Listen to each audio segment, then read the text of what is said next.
विश्व इतिहास में आज हम अध्ययन करेंगे जर्मनी के एकीकरण के बारे में। इटली का एकीकरण हमने कर लिया है, तो उसी क्रम में आगे बढ़ते हुए हम जर्मनी के एकीकरण का शुरू करते हैं। तो पूरी जर्मनी थी वह कितनी भागों में विभक्त थी? जो पूरी जर्मनी थी वह लगभग 300 भागों में विभक्त थी। कितनी भागों में विभक्त थी? पूरी 300 भागों में विभक्त थी। वहीं इटली के बारे में देखा तो इटली किस में था? तो इटली लंबाई और चौड़ाई के मामले में अंतर में था, लंबाई में ज़्यादा थी और चौड़ाई में कम थी। वहीं जर्मनी जो थी वो 300 भागों में विभक्त थी।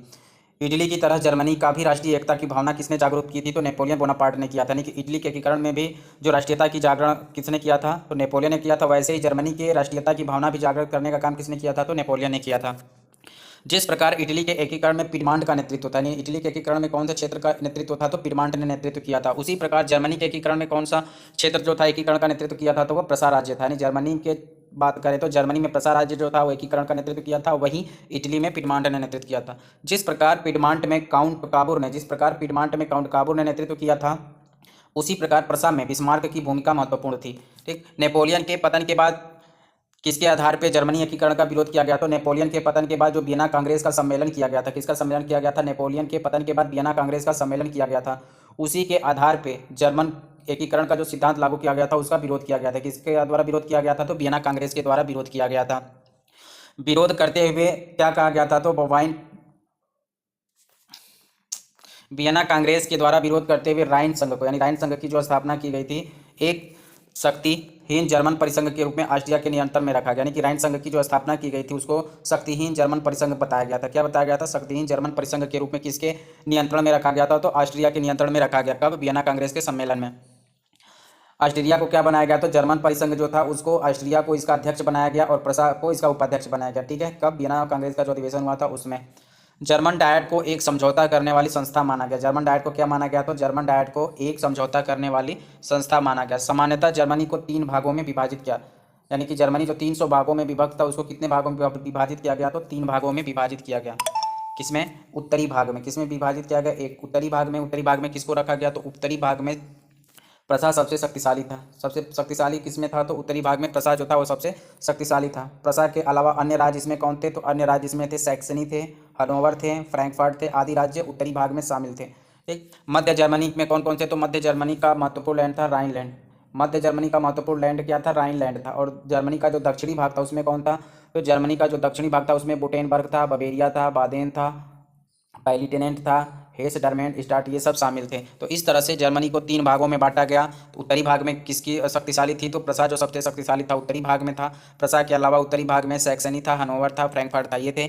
मध्य जर्मनी में हमने देखा कि मध्य जर्मनी की महत्वपूर्ण भूमि कौन सी भूमि बोली जाती है? तो राइनलैंड बोली जाती है। और जर्मनी का जो दक्षिणी भाग था, तो जर्मनी का जो दक्षिणी भाग था उसमें कौन था? तो उसमें बुटेनबर्ग, बवेरिया, बादेन थे और फ्लैटिनेंट थे, हेस डरमेंट स्टार्ट आदि शामिल थे यहाँ पे। जर्मनी बिखराव के दौर में भी 2 प्रमुख घटकों के कारण भावनात्मक रूप से जुड़ा हुआ था। यानी कि जर्मन का जब बिखराव किया जा रहा था तो उसमें 2 घटक महत्वपूर्ण थे जिसके कारण जर्मनी में भावनात्मक रूप से जुड़ा हुआ था। तो 2 कारण कौन थे? तो पहला था जर्मन डायट। क्या था? जर्मन डायट था। और दूसरा पवित्र रोमन सम्राट। ये 2 पवित्र भावनाएं जो थी वो जर्मन के साथ जुड़ी हुई थी।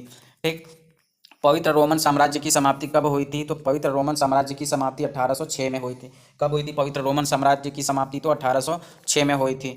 पवित्र रोमन सम्राट की उपाधि समाप्त होने के बाद जर्मनी के लोगों में यह भावना बढ़ने लगी थी कि जर्मन संघ का भी कोई राज्य अपनी शक्ति बल बढ़ाकर अपना प्रभुत्व स्थापित कर सकता है।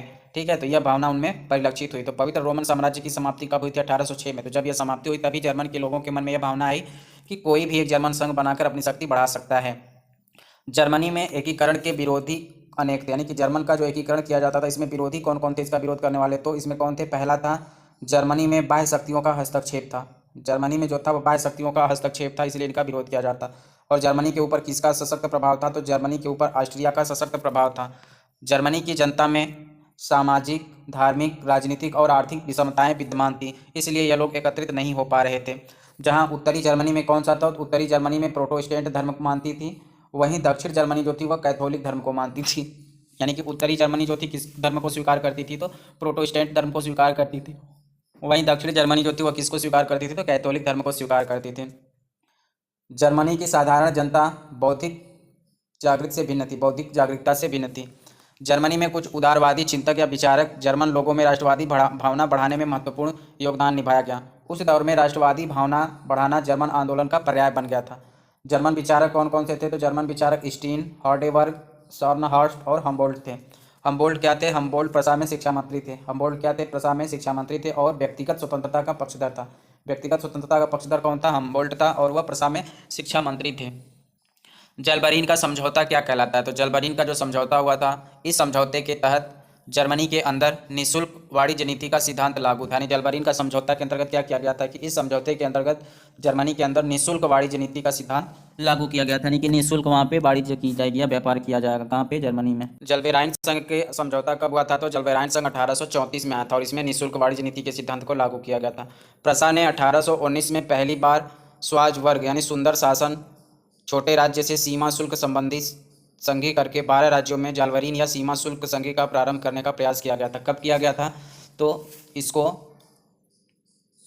1819 में। कब किया गया था? 1819 में पहली बार सुंदर शासन करने के उद्देश्य से छोटे राज्य से सीमा शुल्क संबंधी छोटे राज्यों से सीमा शुल्क संबंधी संघी करके यानी संघ बना के 12 राज्यों में जलवरीन या सीमा शुल्क संधि संघ को प्रारंभ किया गया था। कब प्रारंभ किया गया था?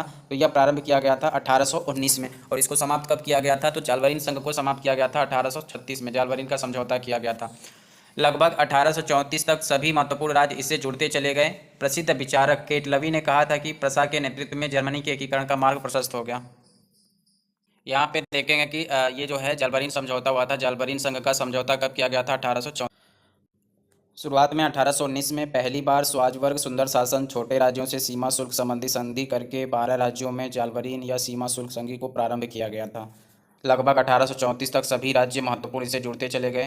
प्रसिद्ध विचारक केटलवी था। प्रसिद्ध विचारक केटलवी ने क्या कहा था? तो केटलवी ने कहा था कि प्रसा के नेतृत्व में जर्मनी के एकीकरण का मार्ग प्रशस्त हो गया। किसने कहा था? तो केटलवी ने कहा था। इसके कारण जर्मनी के राज्यों में निरंकुश और प्रतिक्रियावादी शासकों के विरुद्ध संघर्ष प्रारंभ हो गया था। तो जब 1848 की फ्रांसीसी क्रांति हुई और ऑस्ट्रिया में मेटरनिख का पतन हो गया, इसके कारण जर्मनी के राज्यों में निरंकुश और प्रतिक्रियावादी शासकों के विरुद्ध संघर्ष प्रारंभ हो गया। फ्रैंकफर्ट अधिवेशन कब हुआ था? तो फ्रैंकफर्ट अधिवेशन 1848 में हुआ था। कब हुआ था? 1848 में। जब 1848 में फ्रांस की क्रांति हुई थी और ऑस्ट्रिया में मेटरनिख का पतन हो गया था। कब हुआ था? 1848 में मेटरनिख का पतन हो गया था। उसके बाद फ्रैंकफर्ट अधिवेशन किया गया था। फ्रैंकफर्ट अधिवेशन में क्या लक्ष्य रखा गया था? तो मार्च 1848 में संपूर्ण जर्मनी को एक संघ बनाने के उद्देश्य से जर्मनी के राष्ट्रवादियों ने एक राष्ट्रीय सांसद आमंत्रित किए, जिसे फ्रैंकफर्ट में बुलाया गया। इसी को फ्रैंकफर्ट अधिवेशन कहा जाता है। किसको बुलाया गया था? तो जर्मनी के राष्ट्रवादियों ने बुलाया था। ठीक, इस संसद में जर्मनी के सभी राज्यों के प्रतिनिधि इकट्ठा हुए और जर्मन संघ का संविधान तैयार करने लगे थे। लगभग 1 वर्ष तक यह अधिवेशन संविधान निर्माण के लिए चलता रहा। कौन सा? फ्रैंकफर्ट अधिवेशन। कब? मार्च 1848 में इसकी बुलाया गया था संपूर्ण, और 1 साल तक यहाँ पर अधिवेशन संविधान का निर्माण चलता रहा। लंबे समय तक चलने वाले इस वाद विवाद ने ही इस अधिवेशन को कम कर दिया। क्या कर दिया? कम कर दिया। यानी कि लंबे समय तक जो वाद विवाद चला तो इससे क्या होगा कि इस अधिवेशन का जो मान था वो कम हो गया। संविधान निर्माताओं के सामने सबसे गंभीर प्रश्न क्या था? तो सबसे गंभीर प्रश्न यह था कि जर्मनी एकीकरण के लिए कौन सा मार्ग अपनाना उचित रहेगा। ठीक है, सबसे पहली समस्या थी प्रसा का औद्योगिक विकास। प्रसा के औद्योगिक विकास के बारे में बात करें तो एकीकरण के दौरान प्रसा के रूर क्षेत्र में बड़े पैमाने पर कोयला और लोहा की उपलब्धता के कारण औद्योगिकीकरण तीव्र गति से हुआ। यानी कि प्रसा का जो रूर क्षेत्र था वहाँ पे बड़े पैमाने पर कोयला और लोहा का उपलब्धता के कारण औद्योगिकीकरण में तीव्रता आई। 1861 ईस्वी में विलियम प्रथम प्रसा का शासक बना। यानी कि प्रसा 1861 में प्रसा का शासक कौन बनाता है? तो 1861 में प्रसा का शासक विलियम प्रथम बना। विलियम प्रथम जब प्रसा का शासक बना तो प्रसा का शासक बनने में सबसे पहला काम क्या किया? तो उसने सैनिक दृष्टि से, यानी कि प्रसा को सैनिक दृष्टि से शक्तिशाली बनाने के लिए सैनिक सुधार किया। यानी किसने किया था? तो विलियम प्रथम ने सबसे पहले सैनिक सुधार किया था। इसी क्रम में विलियम प्रथम ने वानरून को युद्ध मंत्री बनाया। किसको बनाया था? तो वानरून को युद्ध मंत्री बनाया था। किसने? विलियम प्रथम ने। वान मूल टके को सेनापति, और किसको सेनापति बनाया? तो वान मूल टके को सेनापति बनाया, जबकि बिस्मार्क को प्रधानमंत्री बनाया था। ठीक, यानी कि विलियम प्रथम जो था वानरून को युद्ध मंत्री बनाया, वान मूल टके को सेनापति बनाया, जबकि बिस्मार्क को प्रधानमंत्री बनाया था विलियम प्रथम ने। संसद में किसका बहुमत था? तो संसद में उदारवादियों का बहुमत था। यानी प्रसा की संसद में किसका बहुमत था? तो उदारवादियों का बहुमत था। बिस्मार्क का जन्म कब हुआ था? तो बिस्मार्क का जन्म 1 अप्रैल 1815 को प्रसा के बेडनबर्ग में हुआ था और यह प्रतिष्ठित सामंत परिवार के घर में पैदा हुआ था। बिस्मार्क के विचारों का उल्लेख किस पुस्तक में मिलता है? तो बिस्मार्क के विचारों का उल्लेख उसकी पुस्तक रिफ्लेक्शंस रेमिनिसेंसेस में मिलता है। तो रेमिनिसेंसेस पुस्तक किसकी है? तो बिस्मार्क की है। उसके विचारों का वर्णन इसमें मिलता है। विलियम प्रथम ने बिस्मार्क को बर्लिन कब बुलाया था? तो विलियम प्रथम ने बिस्मार्क को बर्लिन 23 सितंबर 1862 को बुला लिया और वहाँ पे बुलाकर उसने प्रसा को चांसलर नियुक्त किया, प्रसा को नहीं, बिस्मार्क को प्रसा का चांसलर नियुक्त किया। बिस्मार्क ने कौन सी नीति का पालन किया था? तो बिस्मार्क ने लौह और रक्त की नीति का पालन किया था। बिस्मार्क ने यह स्पष्ट किया कि हमारे समय की महान समस्याएं भाषणों और बहुमत के प्रस्ताव द्वारा नहीं बल्कि लौह और रक्त की नीति द्वारा ही सुलझाई जा सकती हैं। यह बात किसने कही थी? तो बिस्मार्क ने कही थी। बिस्मार्क ने क्या कहा था कि हमें लौह और रक्त की नीति का पालन करना पड़ेगा, ना कि समझौता का। तो बीस मारेगा तो ब्लड आएगा, तो क्या होगा? लौ होगा, लौ और रक्त की नीति होगी। जर्मनी के एकीकरण में कितनी संधियों का योगदान माना जाता है? तो जर्मनी की एकीकरण में 3 संधियों का योगदान माना जाता है। कौन कौन सी संधि? एक है गेस्टाइन की संधि है, दूसरी प्राग की संधि है और तीसरी है फ्रैंकफर्ट की संधि। इन 3 संधियों को जर्मनी के एकीकरण में महत्वपूर्ण योगदान माना जाता है। गेस्टाइन की संधि क्या कहलाती है? तो गेस्टाइन की संधि कब हुई थी? तो गेस्टाइन की संधि 14 अगस्त 1865 को हुई थी। गेस्टाइन की संधि ने क्या किया? तो गेस्टाइन की संधि ने ऑस्ट्रिया के साथ युद्ध का आधार तैयार करने के उद्देश्य से की गई थी। कब की गई थी? तो ऑस्ट्रिया से युद्ध का आधार तैयार करने के उद्देश्य से डेनमार्क के साथ युद्ध के कारण संधि हुई थी।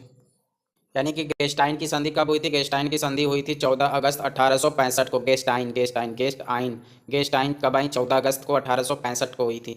कब हुई थी? किसका आधार था? तो ये ऑस्ट्रेलिया से युद्ध का आधार तैयार करने के कब हुआ था? तो डेनमार्क के साथ जो युद्ध हुआ था उसके साथ गेस्टाइन की संधि हुई थी। प्राग की संधि कब हुई थी? तो प्राग की संधि हुई थी 23 अगस्त 1866 को। प्राग की संधि का उद्देश्य जर्मन परिसंघ से ऑस्ट्रिया का निष्कासन करना था। प्राग की संधि क्यों कही गई थी? तो जर्मन परिसंघ से ऑस्ट्रिया के निष्कासन करने के लिए। इसके लिए ऑस्ट्रिया से युद्ध हुआ था। कौन सा युद्ध हुआ था ऑस्ट्रिया के साथ? युद्ध तो सेडेवा का युद्ध हुआ था। यानी कि प्राग की संधि में करने के लिए कौन सा युद्ध हुआ था? तो ऑस्ट्रिया के साथ सेडेवा का युद्ध हुआ था। फ्रैंकफर्ट की संधि कब हुई थी? फ्रैंकफर्ट की संधि हुई थी 26 फरवरी 1871 को। कब हुई थी? अब 26 फरवरी 1871 को हुई थी। इसका उद्देश्य दक्षिण जर्मन राज्यों को उत्तर जर्मन संघ में मिलाकर जर्मन का एकीकरण पूरा किया गया था। ठीक है, इस समय किसके साथ युद्ध हुआ था? तो इस समय फ्रांस से युद्ध हुआ था। कब? केटलवी द्वारा प्रसिद्ध पुस्तक क्या थी? केटलवी ने पुस्तक लिखा था a history of modern time. A history of modern time पुस्तक किसने लिखी थी? तो केटलवी ने लिखी थी।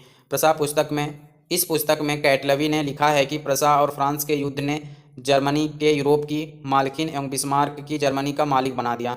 यानी कि a history of modern time में किसने लिखा है? केटलवी द्वारा लिखी गई पुस्तक है। इसमें इसने क्या लिखा था? तो इसमें लिखा था कि प्रसा और फ्रांस के युद्ध ने जर्मनी को यूरोप की मालकिन बना दिया एवं बिस्मार्क को मालिक बना दिया था। सीडी हिजेन क्या लिखते हैं? तो सीडी हिजेन लिखते हैं कि 1870 में सेडान की लड़ाई ने जर्मनी और इटली दोनों देशों की एकीकरण पूर्ण हो गया। सेडान की लड़ाई में कब हुआ था? सेडान की लड़ाई तो 1870 में हुआ था। बर्लिन जर्मन संघ की राजधानी एवं रोम इटली की राजधानी बना। सीजी हिडेन की पुस्तक का क्या नाम था? तो सीडी हिजेन की पुस्तक का नाम था history of modern Europe. History of modern Europe में उन्होंने लिखा कि 1870 में सेडान की लड़ाई ने जर्मनी और इटली दोनों देशों के एकीकरण पूर्ण हो गया। बर्लिन जर्मन संघ की राजधानी बनी, यानी कि जर्मन संघ की राजधानी क्या बनी? बर्लिन बनी। और रोम जो बनी थी वो इटली की राजधानी बनी थी। किसमें लिखा गया था? तो ये लिखा गया था, पुस्तक का नाम क्या था? History of modern Europe. इस पुस्तक के लेखक कौन थे? तो सीडी हिजेन थे।